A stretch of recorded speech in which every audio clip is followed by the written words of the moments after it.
The Friday Five with Bertrand Berry and Paige DeMacos, exclusively on ArizonaSports.com.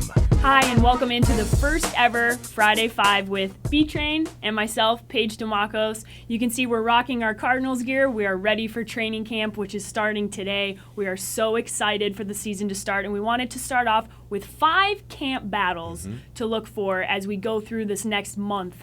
We're going to start off with a starting position here, okay? So we have Evan Boehm coming in, who's a rookie, a big guy. We've had the opportunity to interview him. A lot of opportunity for this guy. Do you think he can take out A.Q. Shipley in that starting center spot? That's what they drafted him to do. I really believe he has the inside track to be the starter from day one. He's going to have to get the knowledge of the offense down. He's going to have to show that he can physically stand up. But he has been a center his whole life. He was born to play this position. So I think from a physical standpoint as well, he matches up much better than A.Q. Shipley. I love him. He's a veteran. He's a guy that you want on your team. But from a physical standpoint, he just doesn't hold up long term. I think that Evan Boehm is the best position possible for the center position, best player possible for the center position, and I think he's going to win that. Yeah, he's a 4-year starter at Missouri, captain of his team, senior All-American, so I think he's definitely had an experience, Yes. and he's a big guy. He commands the room, so I think Yes. if he can hold on to the playbook, I think he's the starting guy there. No doubt. We'll move over to another position on the line, and that is DJ Humphries versus DJ Humphries.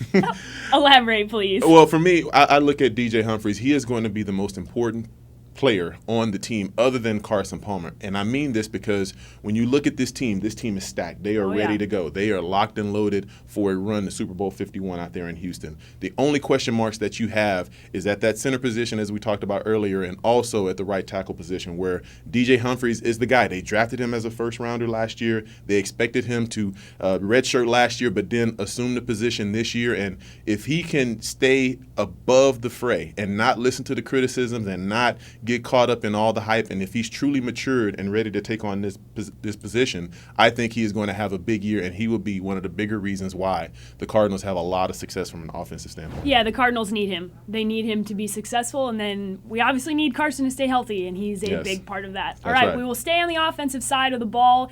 J.J. Nelson, John Brown, we're obviously gifted with a plethora of amazing wide receivers. So both of these guys are great. John Brown, obviously the deep ball threat. J.J. Nelson came in, though, also very fast. So who's the 3 guy here? You know, I'm going to go with John Brown just because of the experience. He has a year experience over J.J. Nelson, but I think this is going to be one of the positions that both guys are going to see time on the field. So whether one gets in before the other one, I still think there are going to be a lot of 4 wide receiver sets, and you'll see a lot of John Brown and J.J. Nelson. But when you look at that package where you only have 3 wide receivers and you're looking for that slot guy to be that dependable receiver that you can just get those crucial third down pickups, you're going to need that speedy guy that can really break down the defense and really win the one-on-one matchup. And I think for John Brown and J.J. Nelson, they have a lot of the same attributes physically. They're both fast. They both are quick and have sudden change.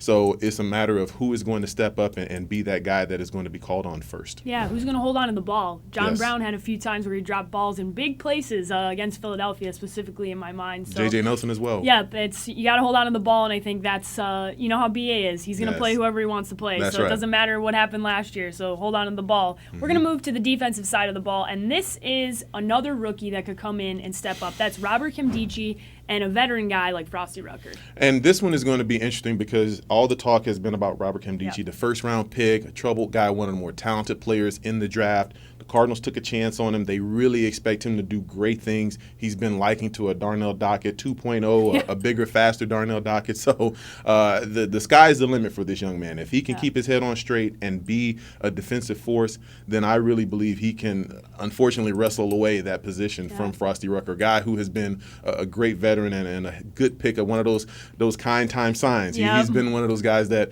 has really come in and done a great job, but they want to give that position to Kimdichie. They want him to shine, and if he can pick up that playbook sooner than later, it may not be a great situation for my man Frosty. Yeah, they drafted him to be the guy. I heard Herm Edwards talk to Doug and Wolf this morning and say that he is an unstoppable force. And if he can be that unstoppable force, he's going to be the guy. So that's what the Arizona Cardinals are hoping for, and he can be that guy. He's just got to do it 100% of the time. Lastly, we'll go still again on the defense, Roddy, Gunter, and Corey Peters. Who's the guy here?